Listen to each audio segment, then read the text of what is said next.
আগামীকাল ভারতকে হারাতে শক্তিশালী একাদশ নিয়ে মাঠে নামবে বাংলাদেশ। হামজা সমিতকে শুরু থেকে একাদশে দেখা যাবে কাল। শুরুর একাদশে টিকে যেতে পারেন অধিনায়ক জামাল ভুঁইয়া। সবসময় ভয়ে থাকা কাবরেরাও দিয়ে রাখলেন হুঙ্কার। এদিকে জামালও বললেন ভারতকে ঘরের মাঠে হারাতে চান। বাংলাদেশের আগামীকালের ম্যাচ নিয়ে ভাবনা ও সম্ভাব্য সেরা একাদশ নিয়ে বিস্তারিত থাকছে প্রতিবেদনে।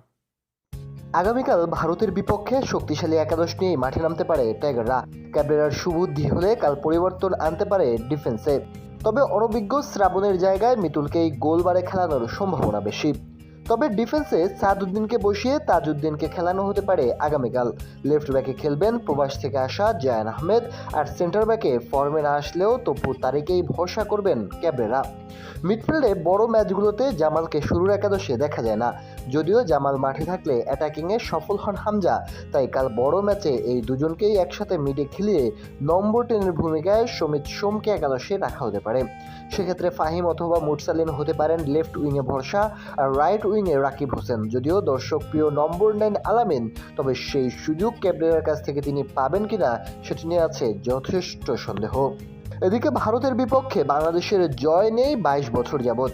2003 সালে ঢাকায় সাফ চ্যাম্পিয়নশিপে সেমিফাইনালে ভারতকে হারিয়েছিল টাইগাররা।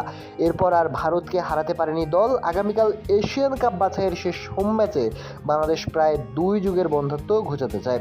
বাংলাদেশের চেয়ে র্যাঙ্কিংয়ে প্রায় 50 ধাপ উপরে ভারত, শক্তিমত্তায় তেমন পিছিয়ে নেই। এরপরও এবারই ভারতকে হারানোর ভালো সুযোগ মনে করছেন অধিনায়ক জামাল ভুঁইয়া।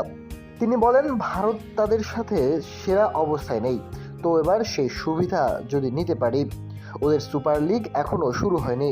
অনেকে অভিযোগ করে কেন তাদের লিগ চালু হচ্ছে না। আমি মনে করি এটা আমার জন্য পজিটিভ। ভারত ম্যাচের আগে নেপালের বিপক্ষে একটি প্রীতি ম্যাচ খেলছিল বাংলাদেশ। সেই ম্যাচে প্রতিপক্ষ নেপাল খুব লো ব্লক করেছিল, তাই বাংলাদেশের কোচ হেভিয়ার ক্যাবরেরার প্রত্যাশা ভারত ম্যাচে বেশি গোলের সুযোগ হবে। তিনি বলেন, নেপাল খুব লো ব্লকে খেলেছিল, শুধু আমাদের না। ফুটবলে যখন এমন হয় তখন সবার জন্যই কঠিন হয়ে যায়। তবে সম্ভবত ভারত সেই দিক থেকে একটু বেশি আগ্রাসী হবে এবং তারা জয়ের জন্যই খেলতে নামবে। আমরা সে অনুযায়ী কাজ করেছি। নেপালের বিপক্ষে কোন জিনিসগুলো আমরা করতে পেরেছি এবং কোন জিনিসগুলো পরিকল্পনা অনুযায়ী করতে পারেনি সব বিশ্লেষণ করেছি। আশা করি কাল সব ঠিকঠাক কাজে লাগবে। বাংলাদেশ গত কয়েকটি ম্যাচে শেষ মুহূর্তে গোল হজম করে পয়েন্ট হারিয়েছে, তাই আগামীকাল এই বিষয়ে বাড়তি সতর্ক থাকতে চান কোচ ও অধিনায়ক দুজনই। আগামীকাল রাত 8টায় জাতীয় স্টেডিয়ামে মুখোমুখি হবে দুই দল।